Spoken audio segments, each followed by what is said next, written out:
Hola, bueno, bienvenidos, bienvenidas a Glotomundo. Hoy me acompaña David Toledo, que bueno, acaba de llegar de México, así que bueno, es un placer tenerte hoy acá, David. Muchas gracias, Florencia, por la invitación. Bueno, bueno, quiero empezar preguntándote qué es para vos la glotopolítica, cómo la entendés en tus investigaciones. Muy bien. Quiero hablarte primero cómo comenzó el concepto de glotopolítica en mi vida académica. Sí. Voy a hacer referencia al programa de posgrado de la Universidad Autónoma de Baja California en México. No conocíamos el concepto. Se hablaba de la política lingüística y bueno, empezamos a indagar sobre autores importantes del tema, ¿no? Entonces llega a mi vida Elvira Narvaja de Arnú, quien es una mentora y que de alguna manera fue la guía en construir, sí, mis pensamientos relacionados a el mundo glotopolítico, ¿no? Entonces, pues hablamos de un estudio de las lenguas, pero también del ejercicio de poder que se ejerce la sociedad, los individuos que toman decisiones en relación a las problemáticas que se viven en diferentes partes en el mundo, en especial en la frontera. Y fue en el 2014 que un servidor comenzó a construir un grupo de investigación denominado Política Lingüística y Enseñanza de Lenguas. A partir de ahí, pues bueno, se abre una caja de Pandora en relación a estudios relacionados con política del lenguaje y, por supuesto, acuñando el concepto de glotopolítica en nuestra universidad. Debo señalar que glotopolítica es un concepto poco explorado, pero que poco a poco ya colegas de la Ciudad de México, de Baja California, mis propios dirigidos de maestría y doctorado ya lo dominan. Entonces, vamos cimentando las bases y que creo que es importante reconocer el trabajo de estos grandes autores que nos han enseñado mucho sobre el tema de glotopolítica. Claro, sí. Bueno, tus trabajos se centran en el norte de México, ¿no? ¿Cuál es la realidad de la frontera? ¿Cómo la describirías esta frontera lingüística? Bueno, eh, el inicio de mis trabajos fueron relacionados a la enseñanza del inglés. Y bueno, realicé estudios de lingüística teórica, que bueno, después me fui moviendo hacia la lingüística aplicada.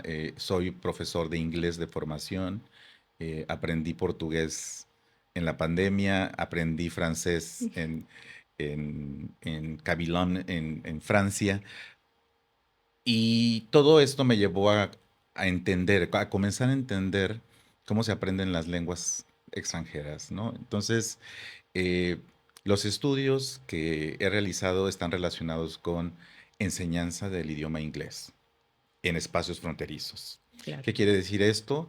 Eh, Se acuñó un concepto del borderlander que tiene que ver con ese ciudadano que vive en Tijuana, ¿sí? El ciudadano fronterizo y que vive en Tijuana, trabaja en San Diego, California, o trabaja en otra ciudad de Arizona y viene a Mexicali, o trabaja en Estados Unidos y vive en México y cruzan diariamente. Entonces, siempre estamos en contacto lingüístico con el inglés y el español, ¿sí?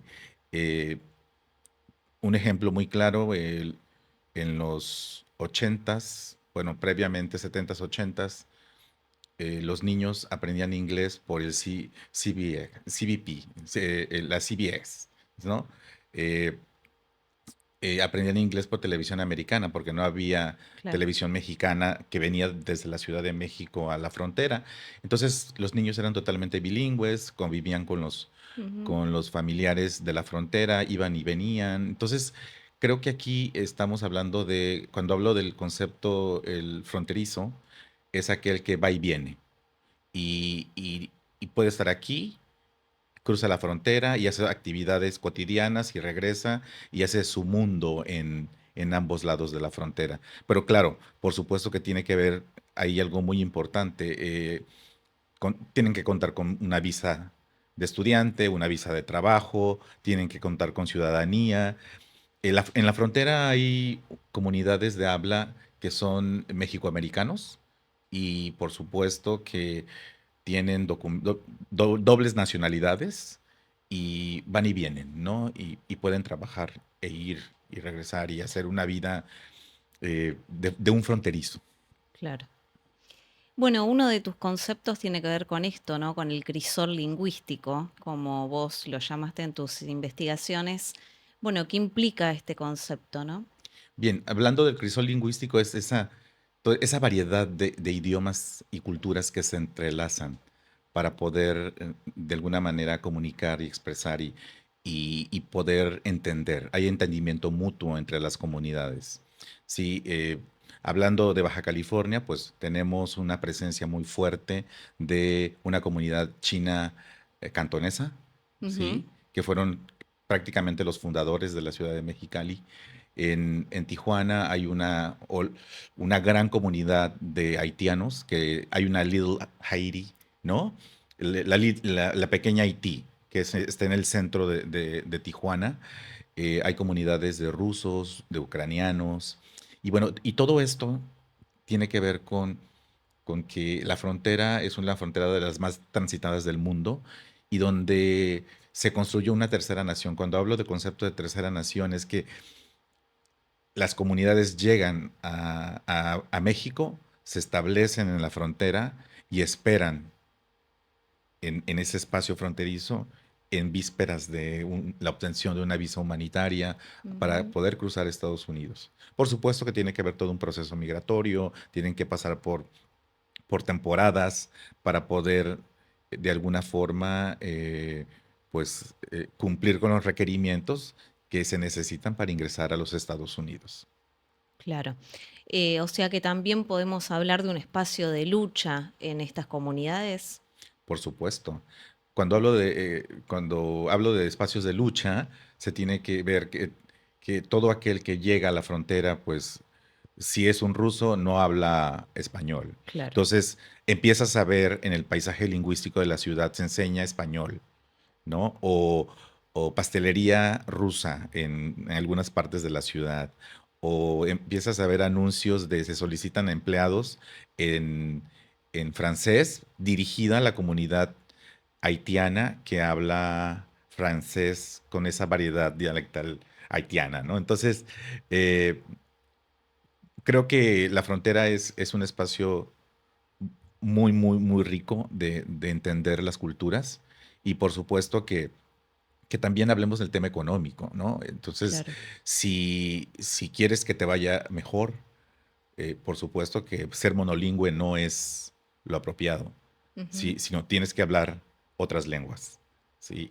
Y esto lo veo desde la parte del empoderamiento económico de esos hablantes. ¿Por qué? Porque si una persona desea trabajar en un restaurante de lujo en donde llegan mayormente comunidades estadounidenses o canadienses, por supuesto que tienen que hablar inglés.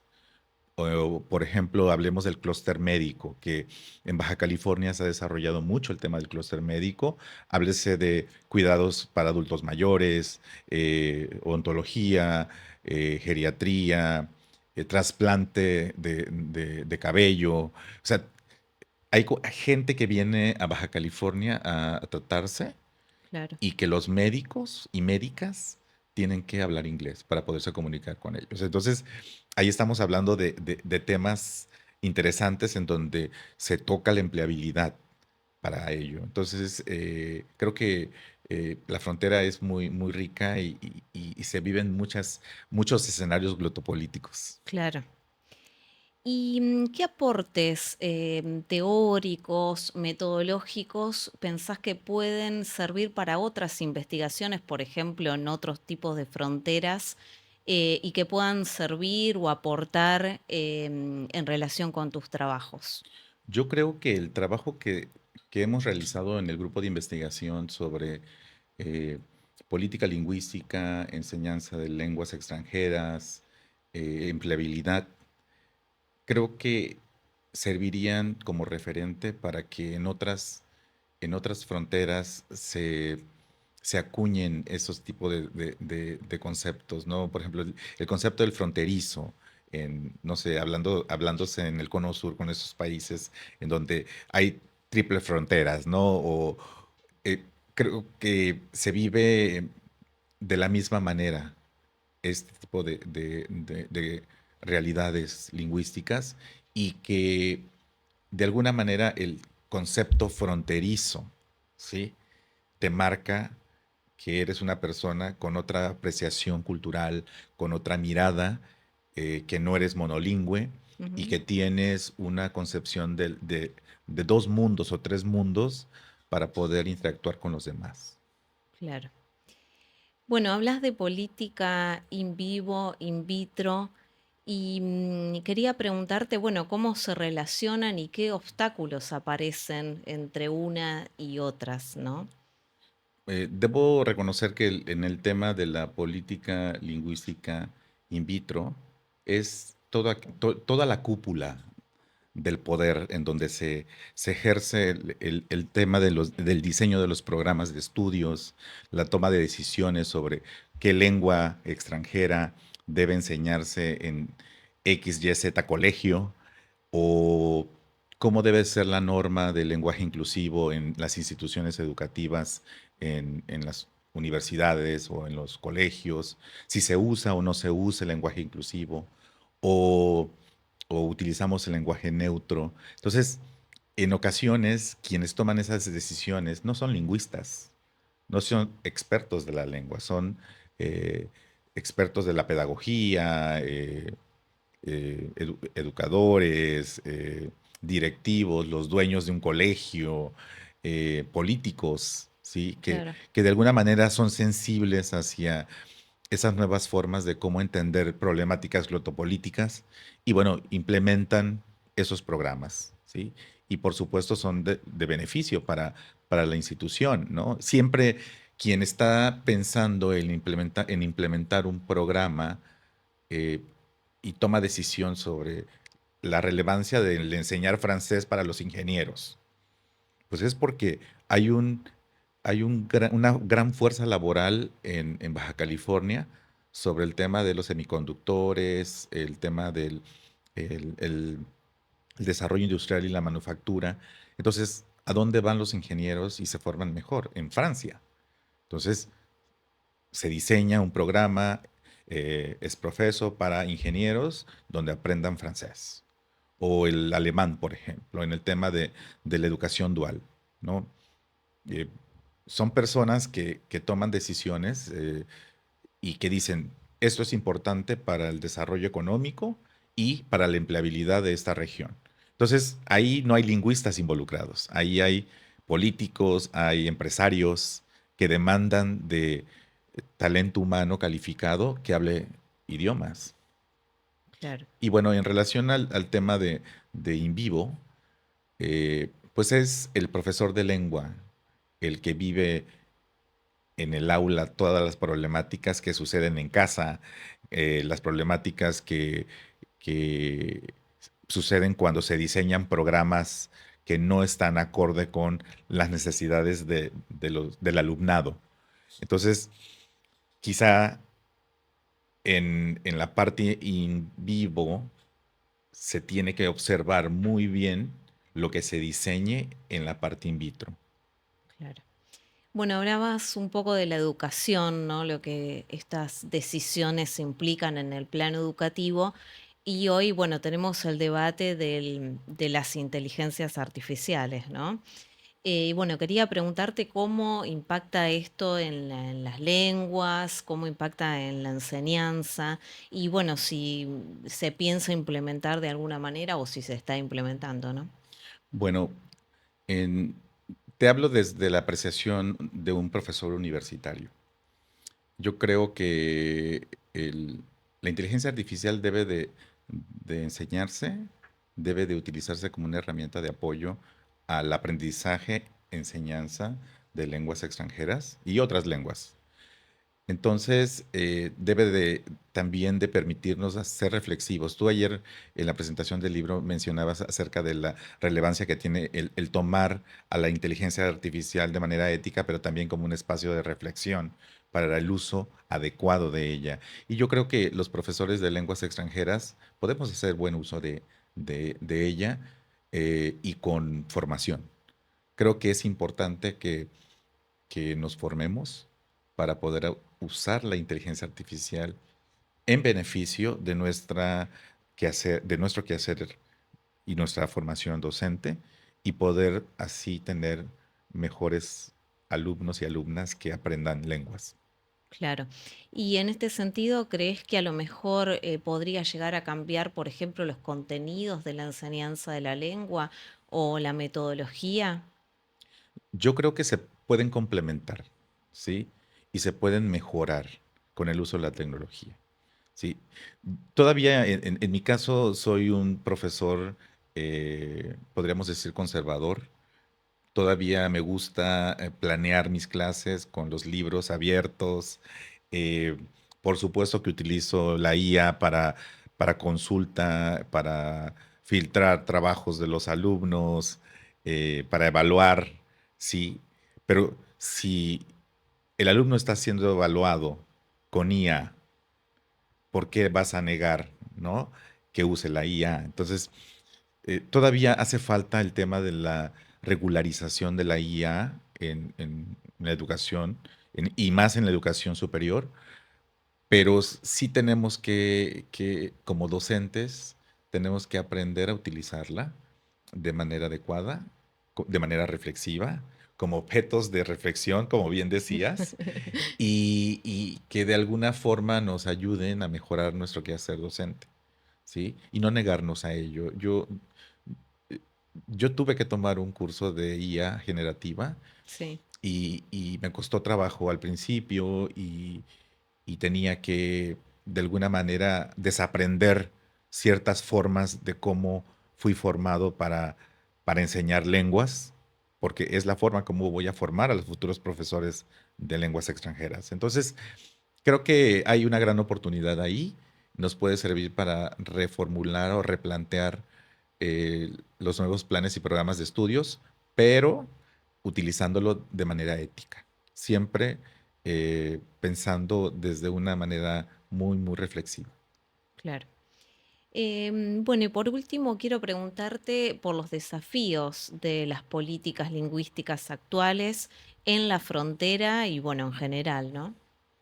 Bueno, voy a hablar de dos escenarios. El escenario de la política pública nacional, que realmente es dar voz a los pueblos originarios, que es importante el tema de revitalizar las lenguas originarias de nuestro país. Y por otro lado, es hablar del desarrollo económico de un país que realmente en Tijuana empieza Latinoamérica, Claro. ¿sí? Y es el eslogan de Tijuana es aquí empieza la patria. Y cuando hablo de este concepto es que tenemos que pensar en el desarrollo de una nación y por supuesto que no habría desarrollo económico si no hay entendimiento mutuo con otros países, el tema de el desarrollo empresarial en Baja California, caso específico Tijuana, que es una ciudad muy grande y que tiene esa relación con la región Cali-Baja, ¿sí? Que no es un concepto mío, es un concepto del desarrollo empresarial de la región. Entonces, Cali Baja, California, Baja California. Entonces, es donde están los commuters, van y vienen, todo el trabajo, el empoderamiento que se tiene en la región y por supuesto que ahí de manera implícita viene el tema del inglés, el tema del español y otras lenguas. Entonces, creo que el reto aquí es no soltar estos dos proyectos nacionales, ¿no? Por un lado, la revitalización de las lenguas originarias y por otro lado, también el que en las universidades se formen talento humano con pensamiento reflexivo, pensamiento crítico y por supuesto con miradas de interculturalidad, ¿no? Que el alumnado pueda leer en una segunda lengua, pueda consultar artículos de divulgación científica de, de temas que se han publicado antes y que de alguna manera llegarían tarde a nosotros si solamente los leemos en español. Por ejemplo, si estamos hablando de otras áreas del conocimiento. Para nosotros, los que somos lingüistas aplicados, pues hablamos varias lenguas, entonces eso no es un problema. Pero para las generaciones que estamos formando de futuros profesores de lenguas, creo que sí es importante el conocimiento de nuestra propia lengua, ¿sí? Sí.